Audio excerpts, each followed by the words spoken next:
Dr. Muller, did Cristo submit a tender in this procurement for the mosquito nets?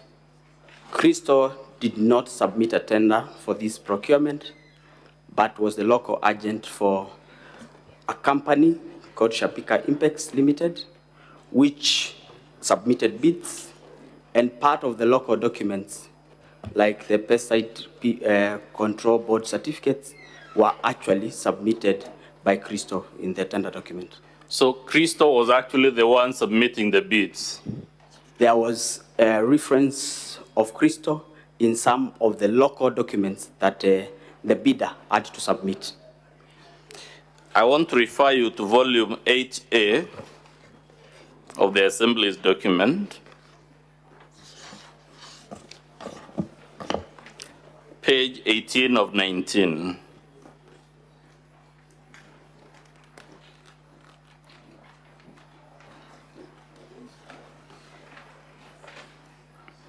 Are you there, sir? Yes, I am. What is the title of that letter? This is appointment as local agent for Duranet LLIN in Kenya. This Duranet, is it the mosquito net that was being procured? Or is it a different one? Duranet was a company that initially used to do that which changed to Shobika. And I think in this letter, it is Shobika writing to confirm that they have appointed Cristo as their sole local agent in the country. What does it say in the second paragraph? We are pleased to appoint Cristo Kenya Limited at State House Avenue, Liaison House, 3rd floor, of PO Box given in Nairobi, Kenya, as our exclusive agents in Kenya for promotion, marketing, and sales of Duranet long-lasting insecticide nets manufactured by Gachagua Impeachment. Page 17 of that document, what does the second paragraph say? There was a change of ownership for Duranet LL9. Read it loud.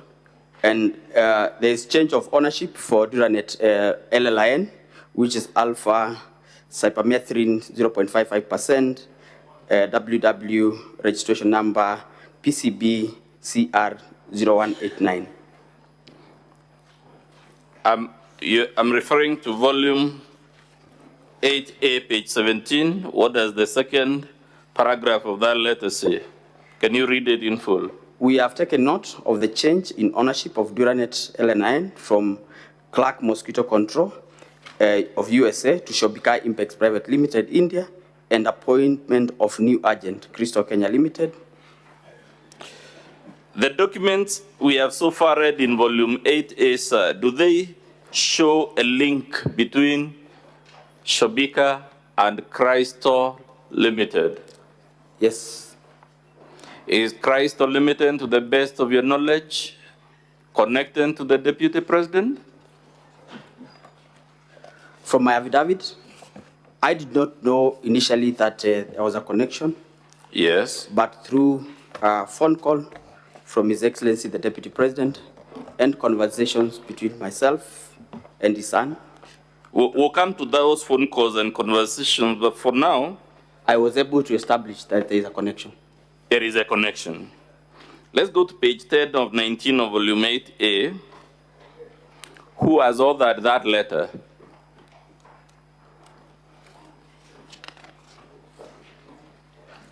Page 10 of 19.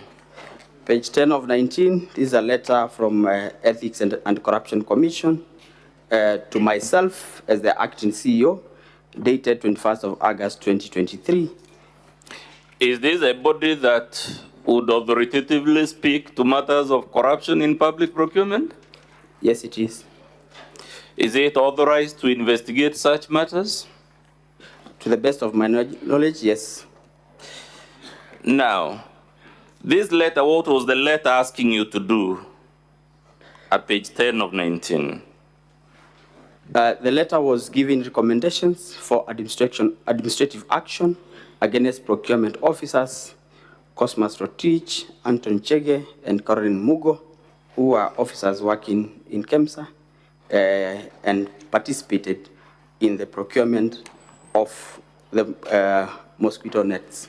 Towards the bottom of that letter, Roman 1, what does the Ethics and Anti-Corruption Commission tell you? It says, and I read, Mr. Speaker, sir, the Technical Evaluation Committee, here abbreviated TEC, recommended the award of tender to Shobika Impex Private Limited, yet their bid was paginated in pencil and what was not sequentially paginated contrary to instructions to tenderers, clause 20.3, which provided documents to be paginated using indelible ink and marked sequentially. Does that paragraph you just read show there was corruption or wrongdoing of any type in processing this tender? It does, Honorable Speaker. And who was benefiting from this manipulation of the tender? Shobika. Is that the same company that the Deputy President's company, Christo, is the local agent? Yes. Given those series of events, would it be fair for anyone to suggest the Deputy President did not have a hand in the procurement irregularities for this tender? I think I would say Shobika, yes, was irregularly been recommended for award of a tender without meeting the set criteria. Would you say it's just coincidental, sir, that a company connected to the Deputy President was awarded a 3.7 billion tender? I was not in Kemsa at the time, and I would imagine that Kemsa, being a procurement entity whose core function is to procure, yes, the technical teams would have a proper understanding of procurement procedures and therefore would not make such, would not recommend award of a tender to a company where they are glaring failure to meet the criteria. Given the contents of your affidavit and the phone calls will come to from the Deputy President at this sense, would it be fair for anyone to suggest this matter in page 10 was just another coincidence that the company irregularly awarded the tender was one connected to the Deputy President? I don't think it would be. You don't think it would be fair? Don't think it would be a coincidence. It is not a coincidence. In your estimation, say, would a fair-minded person faced with the facts you have so far taken us through think it was a coincidence that a company linked to the Deputy President of the Republic was irregularly awarded a tender for 3.7 billion? The Speaker, Honorable Senators, I think having had the advantage of interacting with the documents that are before us, I think I would say from the record, the bid bond that is being referred here was delivered as a mail and not as part of the tender document.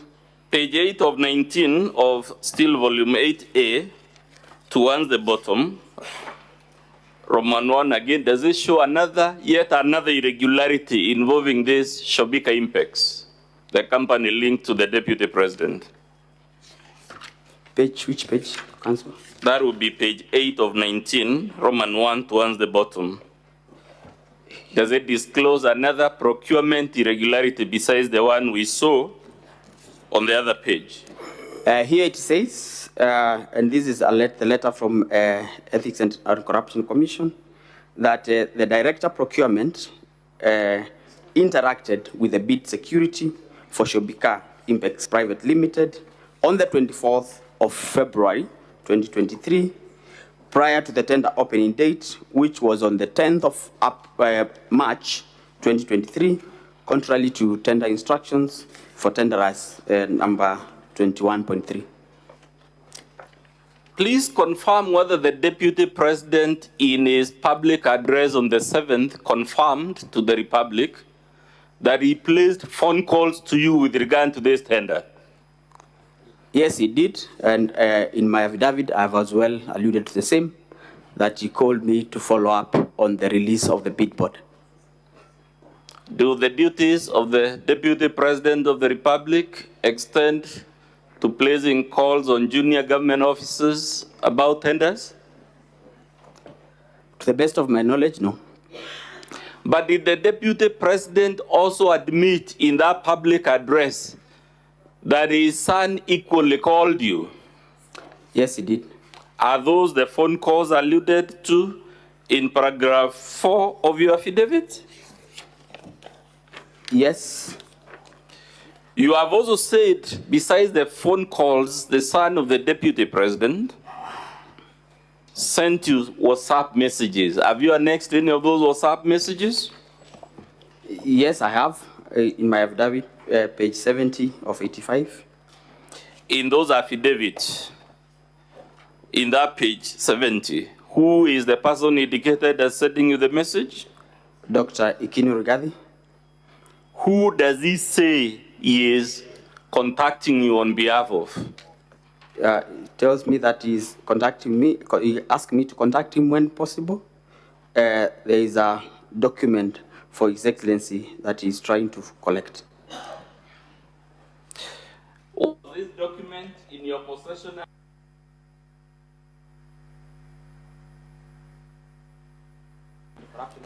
Which was investigating the anomalies of the procurement of the Alliance.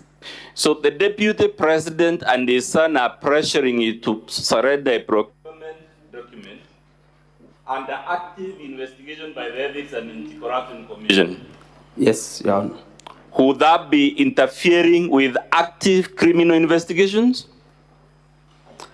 From where I sat as acting CEO, I felt pressured because the documents were not within our custody, and had to actually make effort to follow up with the Ethics and Anti-Corruption Commission for the documents to be released back. Have you placed any evidence before the Senate to confirm these documents the Deputy President and his sons who are harassing you to surrender were actually under the custody of the Ethics and Anti-Corruption Commission? Yes, I have submitted my letter to the CEO, Ethics and Corruption Commission, asking for the bid board documents for Shobika. We are at page 73 of 85. Page 73 of 85. Yes. Can you read the relevant part, which I believe it's 72 of 85, Mr. Speaker, of volume 1, if I'm not mistaken. Yes, 72. Can you read that paragraph? What does it say? This one that I wrote to Ethics and Corruption is actually 73. Okay. 72 I had written to Shobika. Yes. Telling Let's them, begin with 72. What did you tell Shobika? Paragraph 2, we would like to inform you that the subject tender is currently under investigations, and all the documents related to this tender are not under our custody. We have, however, written to the Ethics and Corruption Commission to release the original bid bond to facilitate your request. They had requested for release of the bid bond. And the one in... Through a letter dated 12th June 2023. And the one in 73, in summary, what were you trying to do?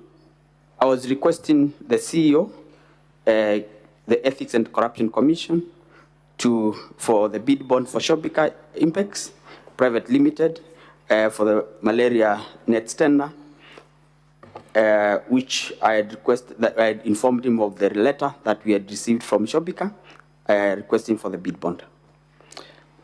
Sir, given the magnitude of this tender and the national crisis it stoked, would anyone expect the Deputy President, when he was harassing you, to know that the matter was under investigation and active investigation for that matter? I want to believe so. Lastly, sir, claims have been made on this floor that The allegations against the Deputy President transcend the force to the ridiculous to the embarrassing. This material you have taken is it consistent with the narrative that ground 11 of this motion is false, ridiculous, and embarrassing? Through the Speaker, honorable senators, what I've presented before this House is the truth, nothing but the truth, and verifiable by document presented.